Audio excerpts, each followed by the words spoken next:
জোরে বলুন 5 বছর। যেদিন রঘুনন্দনের জন্ম হয়েছিল সেই দিনটা ছিল বৃহস্পতিবার। আস্তে বাবা, আস্তে আস্তে আস্তে আস্তে আস্তে। যেদিন রঘুনন্দনের জন্ম হয়েছিল সেই দিনটা বৃহস্পতিবার। যেদিন রঘুনন্দন গোপীনাথকে নাড়ু খাইয়েছিল সেই দিনটাও বৃহস্পতিবার। এই জন্য যারা কীর্তন শুনতে এসছেন, রঘুনন্দন লীলা যদি আপনারা শোনেন বা রঘুনন্দনের সম্পর্কে যদি পড়াশুনো করেন, তাহলে আপনারা সবাই একটু লক্ষ্য করুন আমার দিকে। হ্যাঁ, হরে কৃষ্ণ।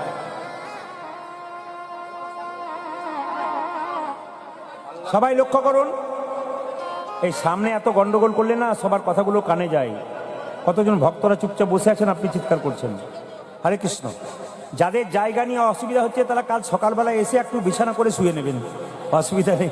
হরে কৃষ্ণ। অসুবিধা হবে আস্তে। এই যে বাতাসা আপনারা দেখতে পাচ্ছেন মায়েরা, এখানে বাতাসা যেহেতু অত দেওয়া নাই, আমি একটু বলে যাই আপনাদের পরিষ্কার পরিচ্ছন্ন কথা, আমি গ্যারান্টি দিয়ে বলে গেলাম। আপনার ভক্ত রঘুনন্দন লীলা পড়বেন, বলছে এই যে নাড়ু প্রসাদ ছোট্ট রঘুনন্দন গোপীনাথকে খাওয়াচ্ছে, এই প্রসাদ যদি কেউ ভক্তি ভরে বাড়ি নিয়ে যেতে পারেন তবে তার অনেকগুলো লাভ আছে। প্রথম লাভ কি?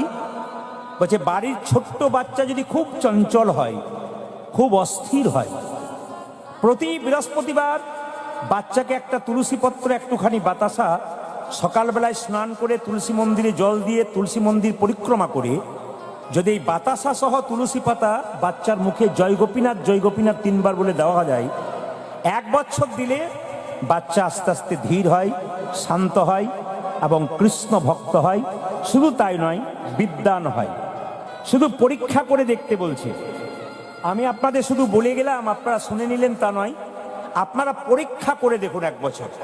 কারণ এই লীলা শোনার পর যারাই শুনেছে তারা প্র্যাকটিক্যাল দেখে নিয়েছে, অনেকের উপকার হয়ে গেছে। 2, যদি বাড়িতে কোনো অশান্তি থাকে, তুলসী গাছে জল দিয়ে এই বাতাসাটাকে দিয়ে 4 বার পরিক্রমা করুন বাড়িতে প্রতি বৃহস্পতিবার, লাভ আছে। 3, যদি কোনো বাড়ির কোনো ব্যক্তির অনেক দিন ধরে রোগ হয়েছে, দুরারোগ্য নয় কিন্তু রোগ হয়েছে, সারছে না, যদি জয় গোপীনাথ বলে তুলসী পত্র দিয়ে বাতাসাটা বৃহস্পতিবার দিন খেতে পারে, তার অনেকটা সুস্থতা বজায় থাকবে। আপনারা যারা এই বাতাসা কীর্তনের শেষে সবাই পাবেন না, একটা শুধু কথা বলে যাই, আপনারা প্রশ্ন করতে পারেন, আপনি বলেন 1 বছর খেতে হবে, একটা বাতাসা 1 বছর চলবে কি করে? আপনি একটা কাজ করতে পারেন, বাড়ির যে তুলসী মন্দির রয়েছে ওখানে 1 কেজি বাতাসা কিনে হরির লুট দিতে পারেন। ওই হরির লুটের বাতাসা ভরে রেখে, কৌটোতে ভরে রেখে প্রতি বৃহস্পতিবার একটা একটা করে ব্যবহার করতে পারেন, আপনার লাভ আছে। এবার শুনে নিন। শ্রীখণ্ড গ্রাম বর্ধমান জেলার 2 ভাই, বড় ভাইয়ের নাম মুকুন্দ সরকার, ছোট ভাইয়ের নাম নরহরি সরকার। মুকুন্দ সরকার পেশাতে ছিল কবিরাজ, চিকিৎসা করত, আর ছোট ভাই তার সঙ্গে কম্পাউন্ডারি করত। একদিন ছোট ভাই বড় ভাইকে বলল, দাদা, ভক্তদের মুখে শুনলাম যে সেবাসঙ্গনে মহাপ্রভু আছেন, তাকে যদি একবার দর্শন করা যায় তবে তার আশীর্বাদ পাওয়া যায়, তো দাদা একবার গেলে হয় না সেবাসঙ্গন, একটু মহাপ্রভুর আশীর্বাদ নেব।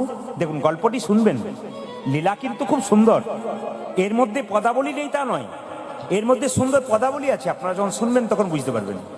কারণ কীর্তনে যে জায়গাতে হচ্ছে সেই জায়গাটা হচ্ছে একটা মহাজনের জায়গা। মানে আমরা কাকুকে একজন মহাজন মনে করি। মহাজন মানে তিনি কীর্তনের কি জানেন না, জাহাজ মানুষ বটেন। শুধু তার জায়গাতে কীর্তন করলে পদ গাইবে না তা কিন্তু নয়, পদাবলী যুক্ত গান, এর মধ্যে পদাবলী অনেক পাওয়া যাবে। সবাই লক্ষ্য করুন। তো ছোট্ট মায়েরা, হ্যাঁ, মুকুন্দ সরকার চিকিৎসা করতো, আর ছোট ভাই কি করতো? কম্পাউন্ডারি করতো। ছোট ভাই বলছে, দাদা একবার গেলে হয় না সেবাসঙ্গন? বলে কি করে যাবি, এখান থেকে তো অনেক রাস্তা। তখনকার দিনে তার গাড়ি ঘোড়া ছিল না, পায়ে হেঁটেই যেতে হতো, তা যাবি কি করে রে? বলছে, দাদা সাধুগুরু বৈষ্ণবের মুখে শুনেছি কেউ যদি হরিনাম করতে করতে চলে যায় তার রাস্তা নাকি অনেক তাড়াতাড়ি খাটো হয়ে যায়। আমি আপনাদের বলবো, রাস্তা দিয়ে চলে যাচ্ছেন, যদি আপনার টেনশন বাড়ছে, গাড়ি ঘোড়া নেই, হতেই পারে কোনোদিন, আপনি কি করবেন? কৃষ্ণ নাম করতে করতে চলে যাবেন। ছোট্ট মুকুন্দ সরকার, নরহরি সরকার 2 ভাই মিলে চললো কোথায়?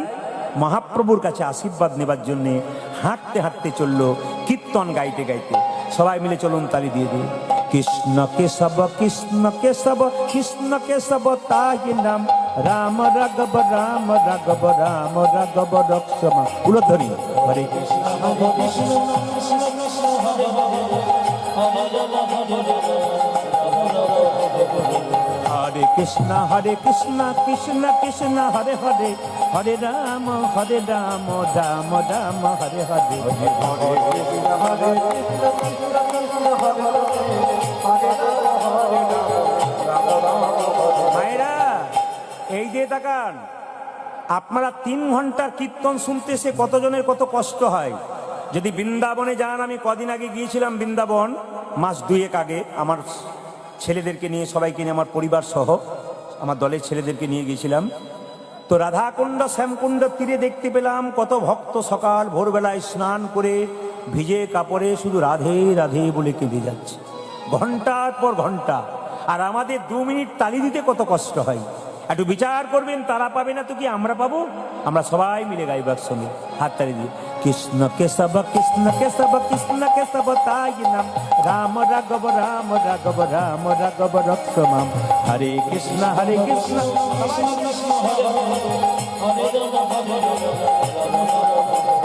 কৃষ্ণ কেশব কৃষ্ণ কেশব কৃষ্ণ কেশব তাহি নাম, রাম রাঘব রাম রাঘব রাম রাঘব রক্ষমা। বলো ধ্বনি।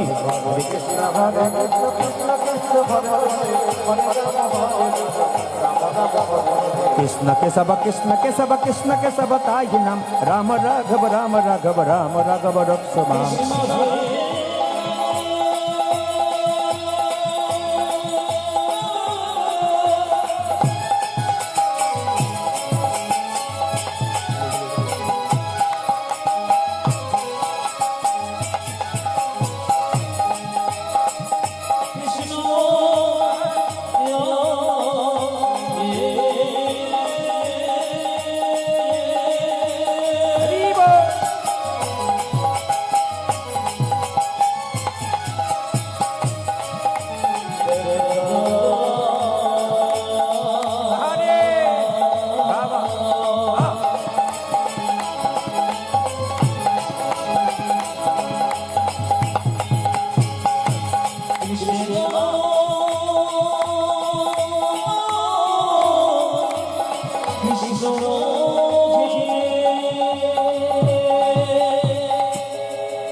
আপনারা বলবেন, যে গাছে ফল ধরে সেই গাছের ডালটা নিচের দিকে যায় না ওপর দিকে যায়?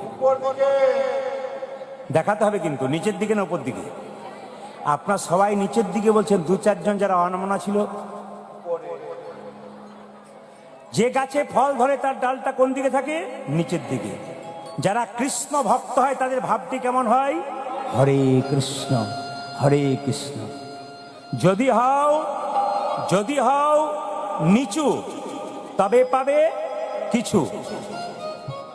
মানে আস্তে আস্তে একটা লোক যদি বারবার একই রকম চিৎকার করে যায়, এখানে এতজন কীর্তন শুনছে, একটু কষ্ট করে নিন না, একটু কষ্ট করে বসুন।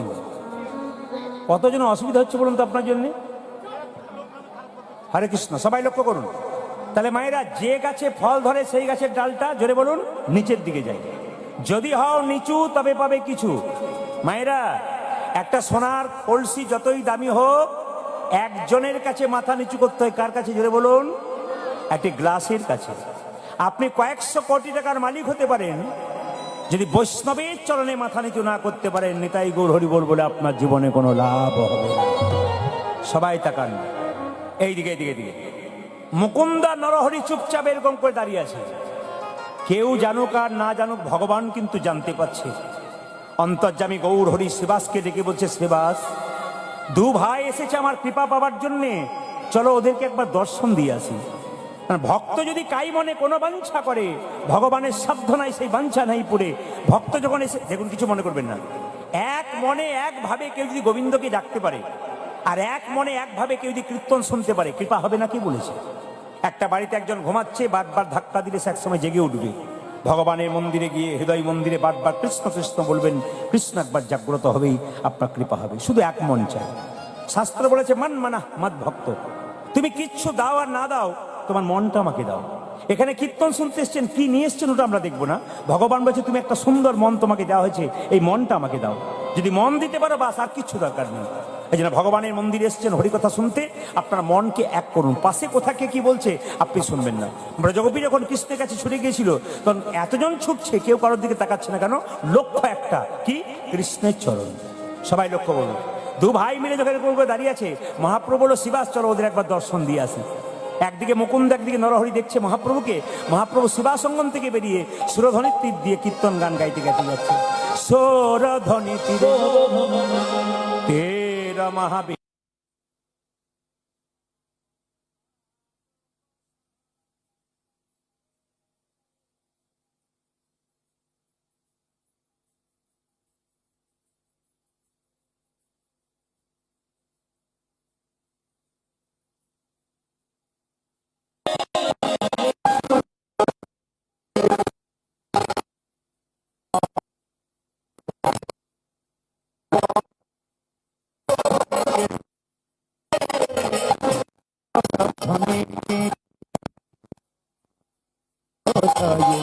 সমবায় সঙ্গে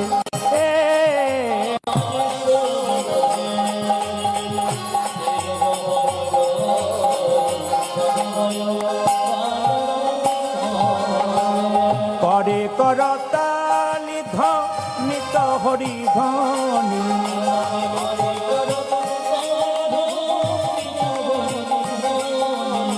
করে করতালি ধ্বনিত হরি ধ্বনি।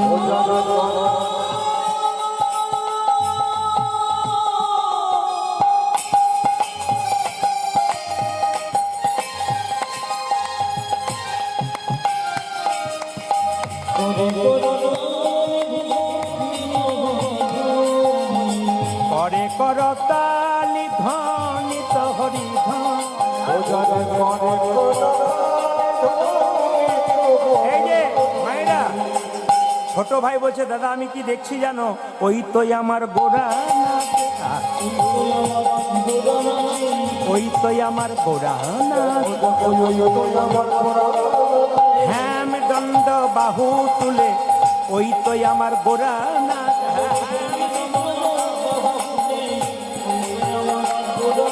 হ্যাম দণ্ড বাহু তুলে, ওই তো আমার গোরা না।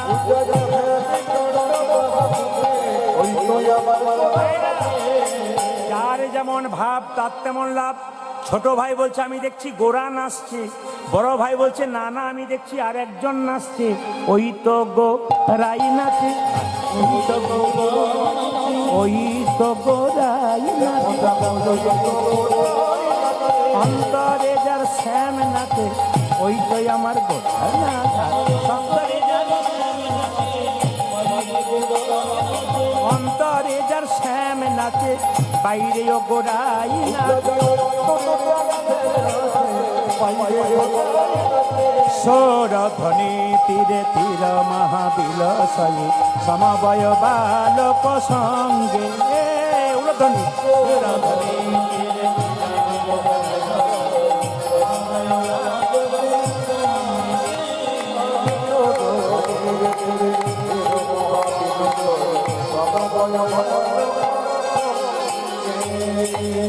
এইবার পরীক্ষা, কিছু মনে করবেন না। ভক্ত যখন ভগবানকে ডাকে, ভগবান তখন ভক্তকে মাঝে মাঝে ধাক্কা মেরে দেখে। এইদিকে এইদিকে এইদিকে, যারা বসতে জায়গা পাচ্ছেন না দাঁড়িয়ে আছেন, যারা বসে আছেন হাঁটু ব্যথায় কষ্ট পাচ্ছেন, আজকে অনেকে যদি হাঁটু ব্যথায় কষ্ট পান অথচ কীর্তন শোনেন, ভগবান ওটা দিয়েও দেখছে তুমি কতক্ষণ বসে থাকতে পারো। আজকে তোমাকে একটু চাপ দেব। এই চাপের মধ্যে যদি কেউ কীর্তন শুনতে পারে তবে তার লাভ আছে মা। সবাই তাকাবেন আমার দিকে। এখন ধাক্কা কিরকম? একজন ব্যক্তি আমাকে ফোন করে প্রশ্ন করছে, প্রদীপ বাবু যারা হরিনাম করে তাদের এত দুঃখ কেন? যারা ভগবানকে ডাকে তার চাল ফুটে জল পড়ে কেন? যারা কৃষ্ণ কথা হরি কথা বলে তার ছেলের অসুখ হয় কেন? আর যারা মস্তানি করছে, লোক ঠকাচ্ছে, বুক ফুলিয়ে ঘুরে বেড়াচ্ছে, 2 নম্বরই করছে, এদের কিছু হয় না কেন? এইদিকে এইদিকে এইদিকে। আমি তাকে বললাম তোমার প্রশ্ন যেমন সুন্দর, তোমার উত্তর কিন্তু তার চাইতে সুন্দর।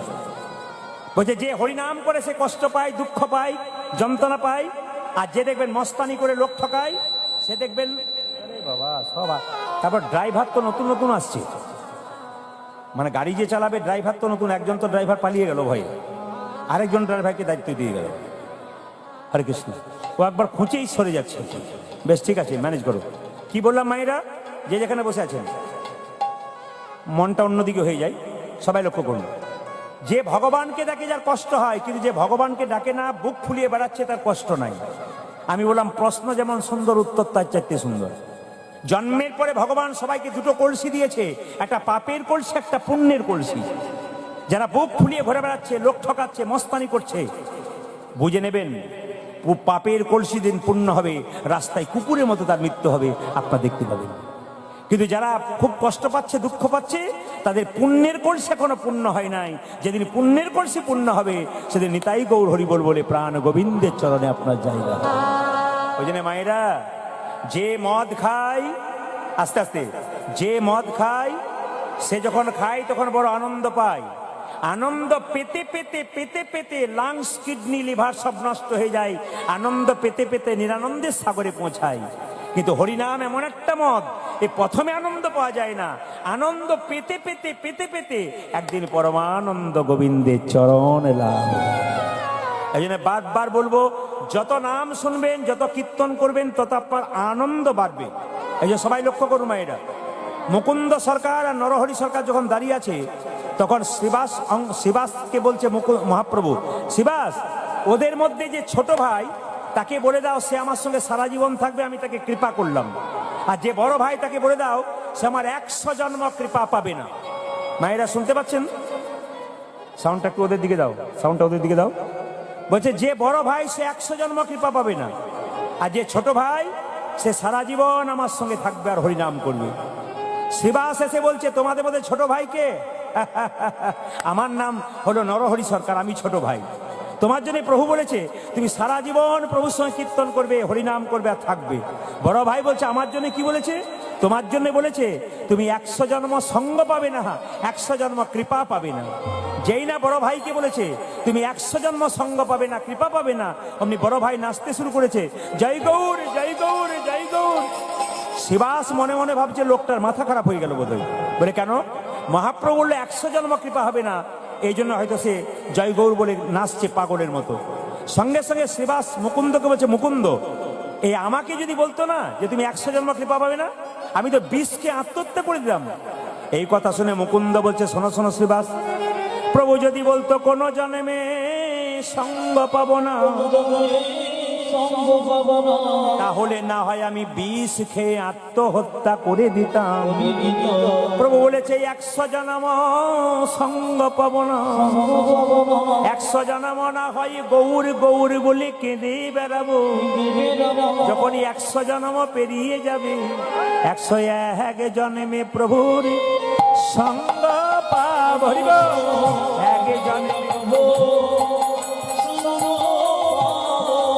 এক জন্মে প্রভুর সঙ্গ পাব, আমি 100 জন্ম কেঁদে বেড়াবো, এক জন্মে প্রভু সঙ্গ পাব।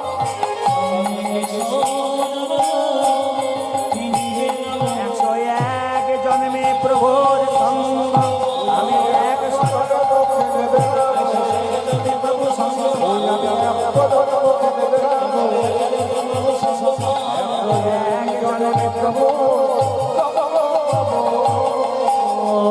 কীর্তন শুনতে শুনতে কীর্তনের মাঝে শিক্ষা আছে। কি শিক্ষা আছে? মুকুন্দ সরকার বলছে 100 জন্ম হয়তো কেঁদে বেড়াবো, কিন্তু 101 জন্মে তো গৌর কৃপা পাবো। 100 জন্ম আমি গৌর বলে কাঁদবো, 101 জন্মে তো পাবো। 3 ঘন্টার কীর্তন শুনতে এসে হাঁটু ব্যথা হয়, 6 বার উঠতে হয়। ধৈর্য যার নাই ভগবান তার নাই, ধৈর্য যা আছে ভগবান তার আছে। মহাভারতের দিকে তাকান, 100 ভাইয়ের দাদা দুর্যোধন চঞ্চল ছিল, উনি ভগবান হারালেন। আর পঞ্চপাণ্ডবের দাদা যুধিষ্ঠির স্থির ব্যক্তি ছিলেন, উনি ভগবান পেলেন। তাই কীর্তন শুনতে শুনতে যিনি যুধিষ্ঠিরের মতো স্থির চিত্তে থাকবেন তিনি গোবিন্দের কৃপা পাবেন, আর যিনি দুর্যোধনের মতো চঞ্চল হয়ে যাবেন তিনি গোবিন্দ হারাবেন। মুকুন্দ সরকার কাঁদছে 100 জন্ম কৃপা পাবে না বলে। ছোট ভাইকে কৃপা করলো, তাকে কৃপা করলো না। মহাপ্রভু সব সইতে পারে, কিন্তু ভক্তের চোখের জল সইতে পারে না। মুকুন্দ যখন চোখের জলে ভাসছে, মুকুন্দকে ডেকে বলল, মুকুন্দ তুমি কাঁদছো কেন? প্রভু, আমার ভাইকে তুমি কৃপা করলে, আমাকে তুমি কৃপা করলে না। সঙ্গে সঙ্গে মহাপ্রভু কতগুলো বাণী বলল, কি সুন্দর বাণী দেখুন। শোনো মুকুন্দ, এ সংসারে যারা বড় ভাই হয় তাদের দায়িত্ব সবচাইতে বেশি হয়। এ সংসারে যারা বড় বউ হয় তাদের দায়িত্ব সবচাইতে বেশি হয়। কেন না, বনের মধ্যে বড় বড় গাছ যেমন ছোট ছোট গাছগুলোকে ঝঞ্ঝঞ্ঝা থেকে রক্ষা করে, এই সংসারে বড় ভাই আর বড় বউ যারা হয় অনেক কথা শুনতে হয়, তবু ছোটদেরকে একটু ভালোবাসার দ্বারা রাখতে হয়। তোমার ভাইকে আমার সঙ্গে রাখলাম, তুমি চলে যাও শ্রীখণ্ডে। কেন জানো? তোমরা দু ভাই মিলে যে কীর্তন করতে চলেছো, তাই সবাই বাড়ির না খেয়ে মরবে, আর কেউ হরিনাম করবে না। তাই তোমার ভাইকে আমার সঙ্গে রাখলাম আর তোমাকে শ্রীখণ্ডে পাঠিয়ে দিলাম। তবে সোনা মুকুন্দ, তোমার তো কবিরাজি চিকিৎসায় খুব একটা নাম ছিল না, তোমার মাথায় হাত দিয়ে আশীর্বাদ করলাম, তুমি কাল থেকে গিয়ে বাড়িতে তাকেই চিকিৎসা করবে, তারই রোগ ভালো হয়ে যাবে। মুকুন্দ সরকার বলল, প্রভু আমি যাকে চিকিৎসা করবো তারই রোগ ভালো হয়ে যাবে? হ্যাঁ গো, আমি তোমাকে আশীর্বাদ করলাম। মায়েরা কিছু মনে করবেন না, কীর্তন যে শুনছেন, সম্পর্ক রাখছেন ভগবানের সঙ্গে, একদিন আপনার লাভ হবে। ভগবান বলছেন আমার সঙ্গে সম্পর্ক করো, সম্পর্ক টিকবে। এই বাস্তবে কারোর সঙ্গে সম্পর্ক করবেন, সম্পর্ক নষ্ট হয়ে যেতে পারে। আপনি রাত্রি 12টার সময় আমার বাড়ি গেলেন, আমাকে 10 লাখ টাকা চাইলেন, কথার মানে বলছি, আমি কিন্তু দিলাম না, কারণ আপনার সঙ্গে পরিচয় নেই। কিন্তু পরিচয় যদি থাকে আমি জান প্রাণ দিয়ে দেবো। কেন? আপনার সঙ্গে আমার সম্পর্ক আছে, সম্বন্ধ আছে। ভগবানের নাম কোনদিন করলেন না, বিপদের দিনে ভগবানকে ডাকলেন, ভগবান আপনাকে দেখা দেবে কেন, কৃপা করবে কেন?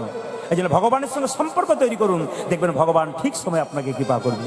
ও মুকুন্দ, তোমাকে আশীর্বাদ করলাম, তুমি বাড়ি গিয়ে যাকেই চিকিৎসা করবে তারই রোগ ভালো হয়ে যাবে। তবে শুনে রাখো, তুমি শ্রীখণ্ডে ফিরে যাও, একটা গোপীনাথের মন্দির তৈরি করো, জীবের দ্বারা হরিনাম দাও, আর গরিবের চিকিৎসা করো, বড় লোকের চিকিৎসা করা দরকার নাই। ফিরে যাও, ফিরে যাও, শ্রীখণ্ডে ফিরে যাও।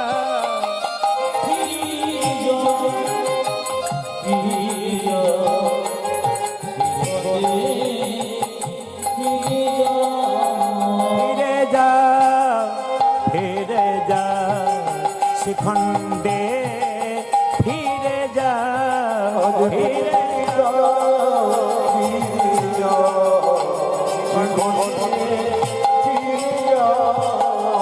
তুমি দাঁড়ে দাঁড়ে গিয়া চরণে ধরিয়া, দাঁড়ে দাঁড়ে গিয়া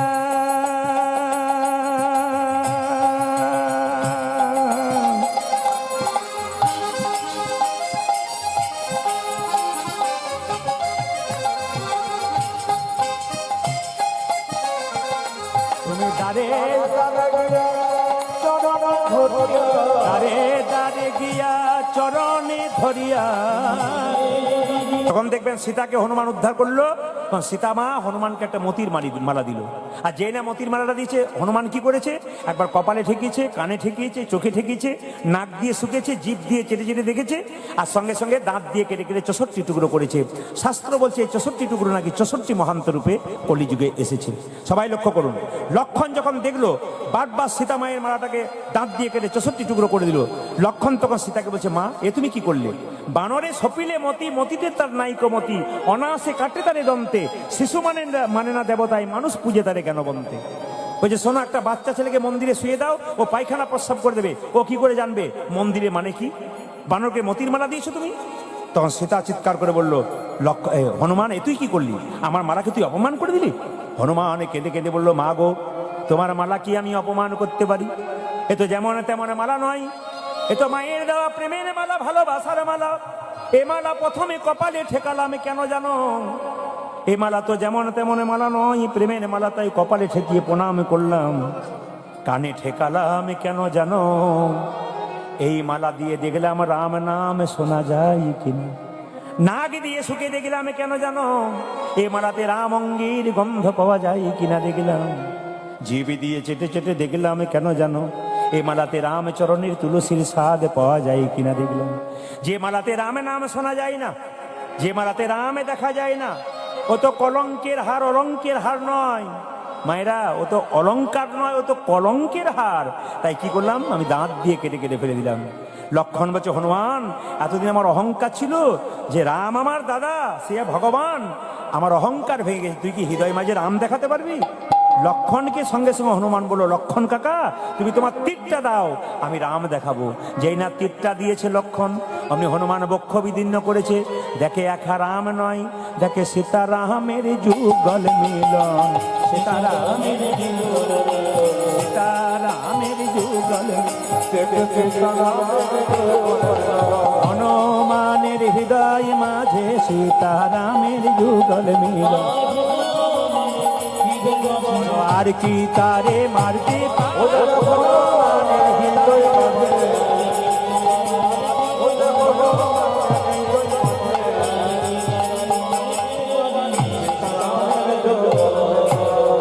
জোরে বলুন রাধা রানী কি, একটু জোরে। শ্যাম সুন্দর কি, একটু জোরে। মদন মোহন কি, হরিবাসর কি, যাদের খিদে পেয়েছে তাদের কি।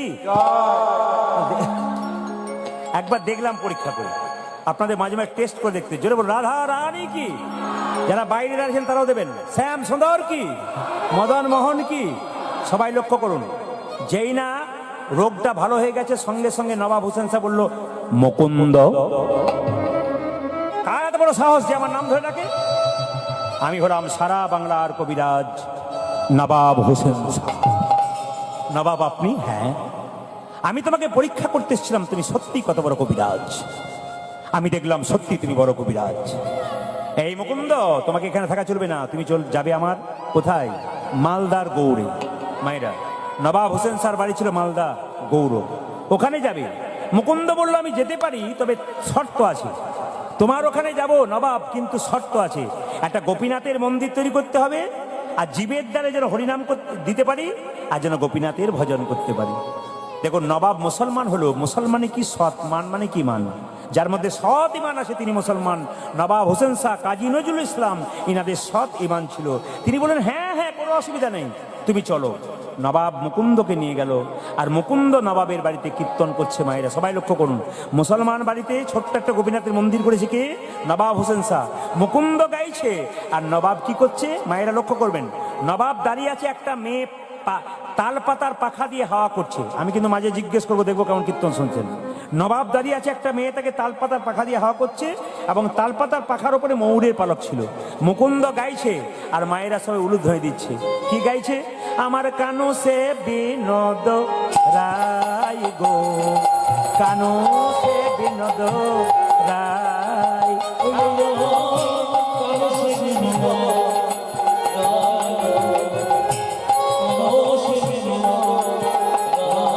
আমার কানো সে বিনোদ রায় গো, আমার কানো সে বিনোদ রায়।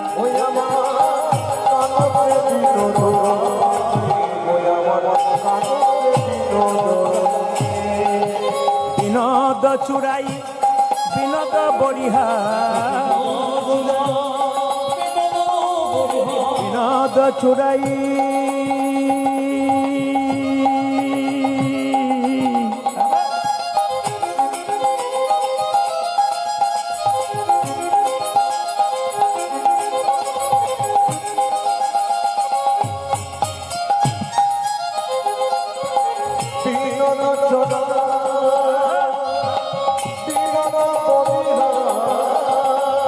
বিনোদ চুরাই বিনোদ বরিহা,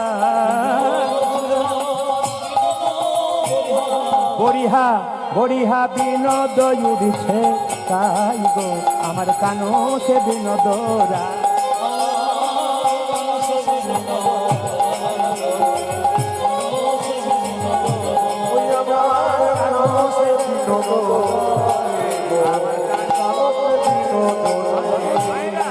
বিনোদ মানে সুন্দর। গোবিন্দের যেদিকে তাকাবেন সেদিকটা সুন্দর। কি সুন্দর রূপের কথা বলছে দেখুন। ও তারে বিনোদ ললাটে বিনোদ তিলক, বিনোদ বিনোদ সাজে গো।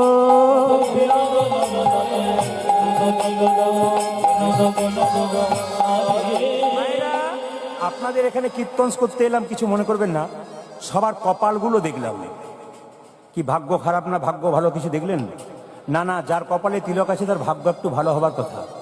এই যে তিলকটা দেখতে পাচ্ছেন, এই তিলকের কিন্তু দুটো দাগ। ডান দিকে কে? ব্রহ্মা, বাঁ দিকে কে? মহেশ্বর, মাঝখানে ফাঁকা জায়গাটা কে? বিষ্ণু। যার কপালে ব্রহ্মা বিষ্ণু মহেশ্বর আছে তার আবার দুর্ভাগ্য হয় নাকি? এই যে তিলক পরার দরকার আছে।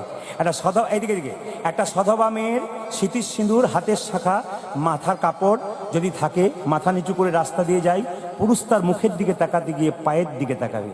আর যদি এখনকার মতো আধুনিক ড্রেসে চলে যায়, পুরুষ আর পায়ের দিকে তাকাবে না, তার মুখের দিকে তাকাবে। এমন নারী হন, রাস্তা দিয়ে যান, পুরুষ যেন আপনার মুখের দিকে তাকাতে গিয়ে আপনার চরণের দিকে তাকায়। এই জন্য বারবার বলবো, সমাজ সুন্দর থাকবে, সব কিছু ভালো থাকবে, তিলকটা নেন আপনারা। এইবার বলে রাখি, আপনারা তিলক নিয়েছেন, অনেকে নেন নাই। আমি যেখানে বাস করি এখন, আমি একটা গ্রামের মধ্যে বাস করি, কিন্তু সেখান থেকে আমি একটু বাজারে এসেছি, তো সেইখানে বাড়ি করেছি, কিছু মনে করবেন না। তো আমি যখন গ্রামের বাড়ি থাকতাম, পাশের বাড়ি একটা মেয়ে তার 3 বছরের বাচ্চাকে নিরামিষ খাওয়াতেন আর নিজে তিলক করতেন, মালা করতেন। তো 5 জন মেয়ে বলা বলি করতো, বাবারে হারাধনের বইয়ের কি ঢং দিদি, মালা করেছে, তিলক করেছে, ভগবান বোধে আগে পেয়ে যাবে। এইটা আমাদের সবচাইতে লজ্জা। আবার দেখবেন ওকে বলতো, তোর ছেলেকে এখন থেকে নিরামিষ খাওয়াচ্ছিস, দেখবি দুর্বল হয়ে যাবে। তখন সঙ্গে সঙ্গে মেয়েটি বলতো, আমার ছেলেকে নিরামিষ খাওয়াবো না, আমিষ খাওয়াবো, তো তোমার তাতে কি? মানে আমার দলে চলে আয়, তোর ছেলেকে আমার দলে নিয়ে আয়, আমিও খাই, তোর ছেলেও খাক। আমাদের সবচাইতে অন্যান্য ধর্মের মানুষ ধর্ম করলে বলে তুই করে যা, তোর পাশে আছি, আর আমাদেরকেও ধর্ম করলে তার পেছনে লেগে যায় যাতে ধর্ম কেউ না করতে পারে। এই জন্য বারবার বলবো, যদি ধর্ম কেউ করে আপনি না করতে পারেন, তাকে অন্তত সাহায্য করুন, নইলে কিন্তু আপনার পায়ের তলা থেকে মাটি একদিন সরে যাবে, সেই দিন বুঝতে পারবেন আপনি কি করছেন। হিন্দু সনাতন ধর্মকে বাঁচাতে হবে, আপনার নিজের হিন্দুত্বকে বজায় রাখতে হবে। বারবার বলবো, সনাতন ধর্মকে বাঁচান। মহাপ্রভু যে নাম আমাদের দিয়েছেন এত কষ্ট করে, অবহেলা করবেন না, সেই নামকে আপনারা রক্ষা করুন। এবং এই নামের যদি কেউ বিরুদ্ধে কথা বলে, তার প্রতিবাদ করতে শিখুন। না, আমরা সম্প্রীতি বজায় রাখবো, আমরা সবাইকে ভালোবাসতে পারবো, সব জাতির মানুষকে, কিন্তু নিজের ধর্মকে কেউ যেন অবজ্ঞা করতে না পারি। তবে তিলকের কথা যখন বললাম মায়েরা, তিলক কিন্তু 5টা, এইদিকে তিলক 5টা আঙ্গুলে নেওয়া যায়। এই আঙ্গুলে বৃদ্ধাঙ্গুষ্ঠী, এটা তর্জনী, এটা মধ্যমা, এটা অনামিকা, এটা কনিষ্ঠা। যদি কোনো ব্রাহ্মণ মন্দিরে পুজো করে, যদি বলেন যে একটা কোণে আমাকে সিঁদুরে ফোঁটা দিয়ে দাও, তো যদি সে পড়াশোনা করেছে, একবার 100% আসলে বলে গেলাম ইউটিউবের মাধ্যমে, কি যদি সে সত্যিকারে পড়াশোনা করেছে, তাহলে সে কিন্তু তিলক দেখবেন, সিঁদুরে ফোঁটাটা দেখবেন এই আঙ্গুলে দেবে।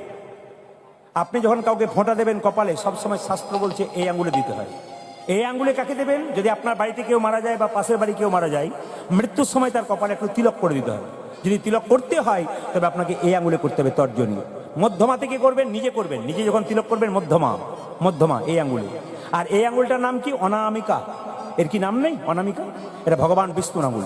যারা গুরুমন্ত্র নিচ্ছেন, তারা দীক্ষা নিচ্ছেন, তারা জানবেন এই আঙ্গুলটাতে সবকিছু হয়। তুলসী পত্র দেবেন, টাচ থাকবে। ভগবানকে মন্দিরে একটু বাতাসা দেবেন, এই আঙ্গুলটা টাচ থাকবে। এটা অনামিকা। এই আঙ্গুলে ভগবানের চরণে তুলসী পত্র দেবেন, ভগবানকে ফোঁটা দেবেন, গুরুদেবের চরণে দেবেন।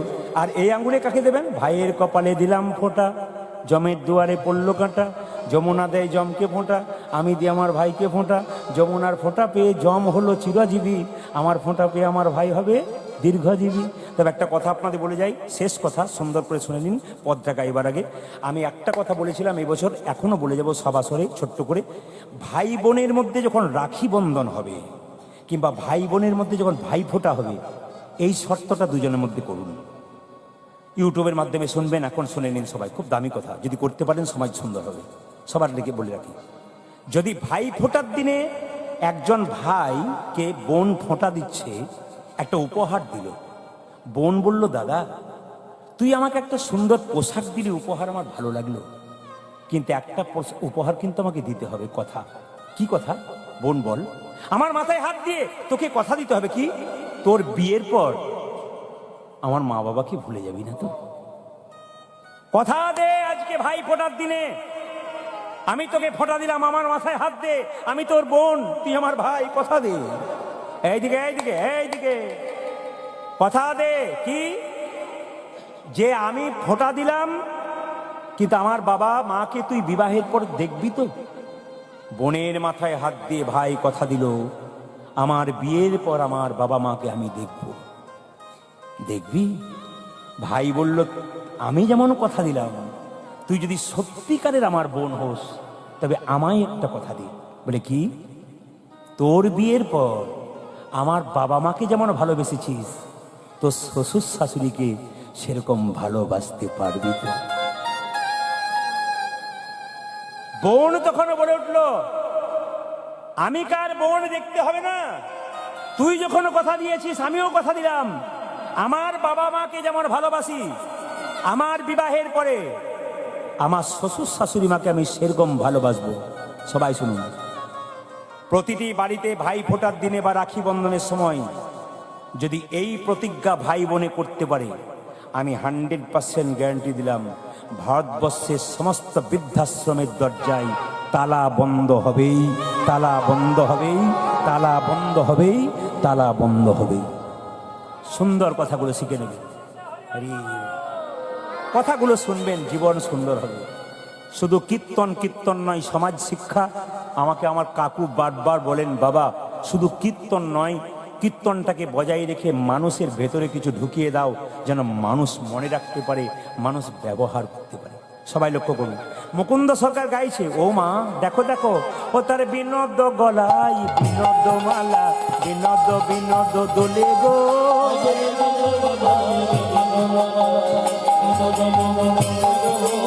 বিনোদ গলাই বিনোদ মালা, বিনোদ বিনোদ দোলে,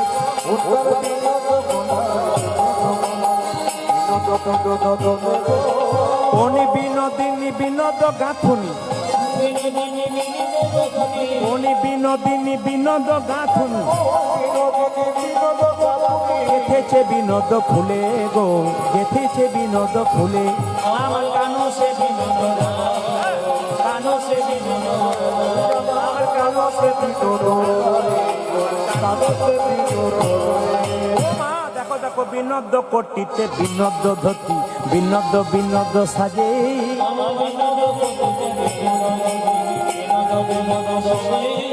বিনোদ কোটিতে বিনোদ ধতি, বিনোদ বিনোদ সাজে,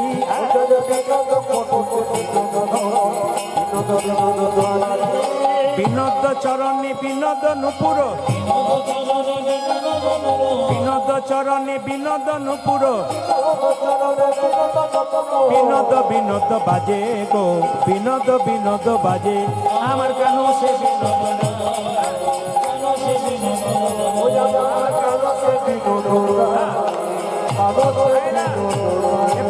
পদাবলীর শেষে যে পদকর্তা লেখেন তাকে প্রণাম করতে হয়। কি বলছে?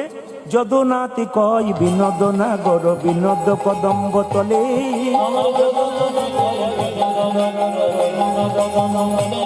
হ্যাঁ হ্যাঁ, যদুনাথি কয় বিনোদ নাগর, বিনোদ কদম্ব তলে, যদুনাথি কয় বিনোদ নাগর, বিনোদ কদম্ব তলে, কত বিনোদিনী বিনোদ হেরিয়া,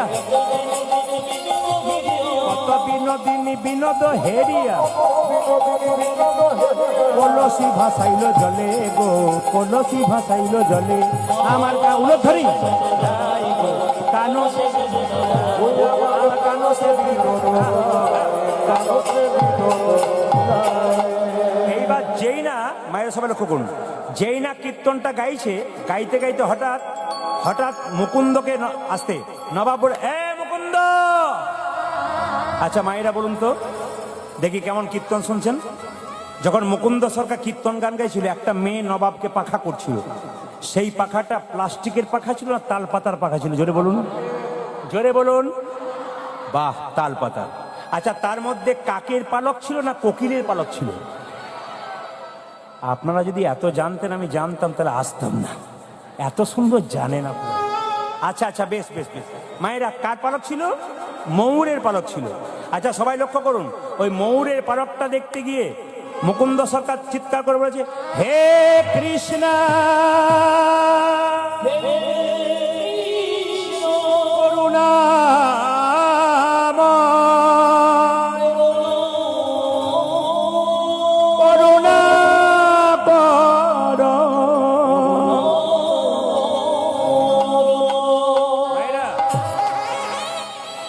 ময়ূরের পালকের দিকে তাকাতে গিয়ে অজ্ঞান হয়ে গেছে কে? মুকুন্দ।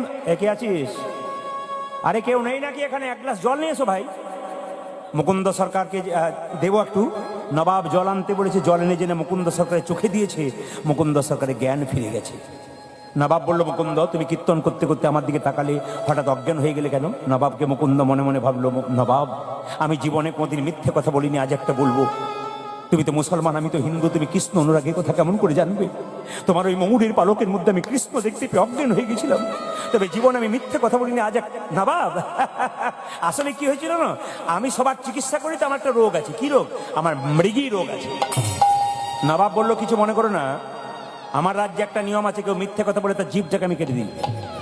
তবে তুমি যেহেতু আমার রোগ ভালো করেছো, কিচ্ছু বলবো না। তোমার যদি মৃগী রোগ থাকবে, তুমি যখন অজ্ঞান হয়ে গেছিলে তখন তুমি কৃষ্ণ কৃষ্ণ বলে কাঁদছিলে কেন? তোমার যদি মৃগী রোগ থাকবে, তুমি যখন অজ্ঞান হয়ে গেছিলে তোমার চোখে জল পড়ছিল কেন? মুকুন্দ সরকার কেঁদে কেঁদে বলল, নবাব, আমার অপরাধ হয়ে গেছে। নবাব বলল, মুকুন্দ, অপরাধ তোমার হয়নি, আমার হয়েছে। তোমার মতো কৃষ্ণ ভক্তকে আমি আমার কেনা গোলামি মনে করে বড় ভুল করেছি। এই জগতে যারা কৃষ্ণ ভক্ত হয় তারা কারো কেনা গোলাম হয় না, ভগবানের দাসী। তবে নবাব, আমাকে বিদায় দাও। মুকুন্দ সরকার কেঁদে কেঁদে বলল, আমাকে বিদায় দাও। নবাব মুকুন্দের হাত দুটো ধরে বলল, মুকুন্দ, তোমাকে আমি বিদায় দেবো, শুধু তাই নয়, তোমার যে এত অভাব, তুমি মন্দির তৈরি করতে পারো নাই, গোটা শ্রীখণ্ডটা আমি তোমার নামে লিখে দিলাম, তোমার যাতে কোনো অভাব না থাকে। তবে যদি কোনোদিন নবাব, হতভাগা নবাবের কিছু হয়, তুমি দেখে যেও। মুকুন্দ সরকার নবাবকে নমস্কার জানিয়ে নিজের বাড়ির দিকে ফিরছে, যশোদার দুলাল গাইতে। বাহ, ভগবানের কি লীলা! ফিরে আসছে মুকুন্দ। এবার কিন্তু মুকুন্দ সরকারের ছেলে গোপীনাথে, এই রঘুনন্দনের জন্ম হবে, কিন্তু আপনার তৈরি থাকবেন। গাইছে, যশোদার দুলাল, যশোদার দুলাল, তুমি বজের রাখাল, বৃন্দাবন মন ধরে।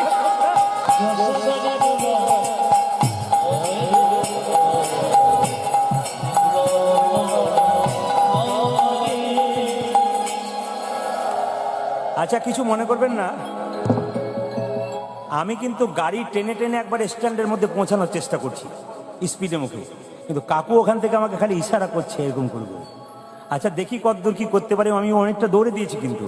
আচ্ছা দেখি, যশোদার দুলাল বজের রাখাল, বৃন্দাবন মন হারি হরি বল।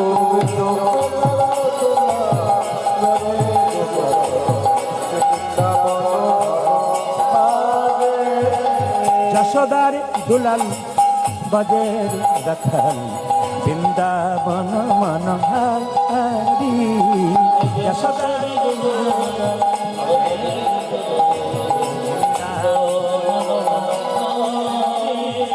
গোপীজন বল্লভ রাধিকা রমণ, গোপীজন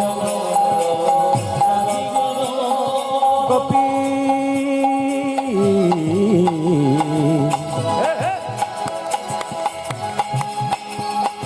গোপী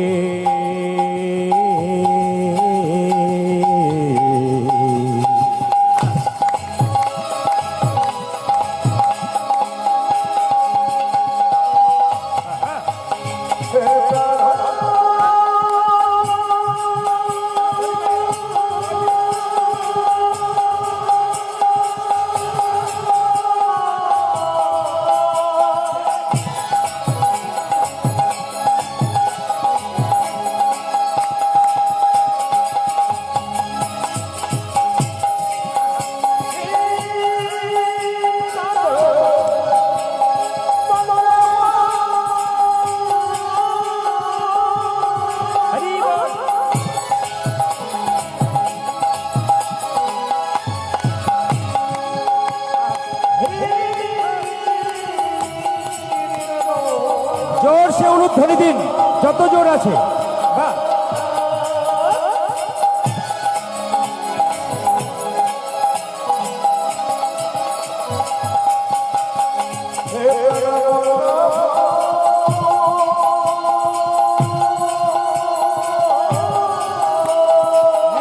গৌর হরি হরি বল।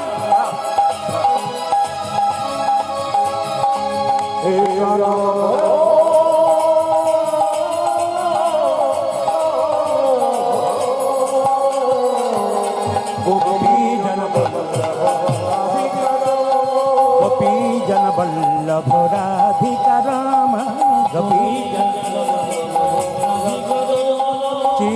বিত মনোহারি বৃন্দাবন মনোহারি যশোদারি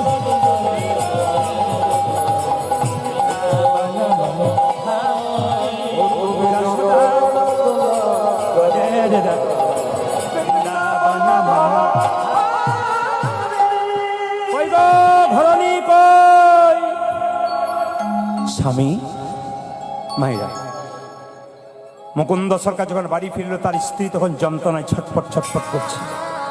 স্বামী কি এ কি আমার হলো গো,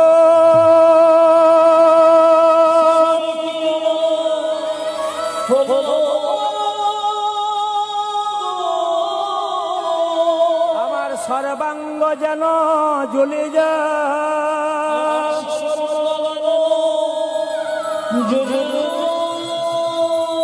এ কি আমার হলো গো।